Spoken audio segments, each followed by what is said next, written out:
ওই দেখো রাস্তায় দেখি মাছ ব্যাপারী এসছে, তা বাবা বলছে পুকুরে মাছ ফেলবে, তাই দুটো বালতিতে করে জল ভরে আর নিয়ে এসছে, এতে করে মাছ নিয়ে যাওয়া হবে, নিয়ে গিয়ে পুকুরে ফেলা হবে। এই যে এই ঝুড়িটাতে আছে শুধু মৃগেল আর রুই মাছ, দুটো মাছ একসাথে আছে, তার উপরে ছোট ছোট, দেখো চিনতে পারাটা খুব মুশকিল। একটা বালতি হয়ে গেছে, আর একটা বালতিতে নেওয়া হবে বাটা মাছ। এই বাটা মাছটা বাবা একটু দেখে নিচ্ছে, বলছে হ্যাঁ হ্যাঁ ঠিকঠাক আছে, এটা আরও কিছুটা নেওয়া হবে, ওই 2 কেজি মতো নিচ্ছে।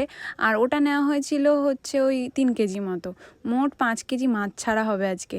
এই দেখো কি সুন্দর মাছগুলো, সব ছোট ছোট। তো এই যে একটু জল দিয়ে দেবে, না তো আবার পুকুর পর্যন্ত যেতে গিয়ে কিছু মাছ মারাও যাবে। জল পেয়ে এরা কি খুশি দেখেছো, কিছু বাটা মাছ এই বালতিতে নেওয়া হলো আর কিছু মাছ এই বালতিতে নেওয়া হলো, কি লাফাচ্ছে দেখেছো।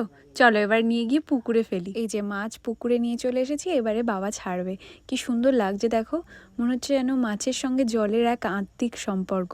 কিন্তু ছবিটা যদি খানিকটা এরকম হতো কিরকম লাগতো বলো তো। যাই হোক, চলো আজকে তবে যাই, দেখা হচ্ছে কাল।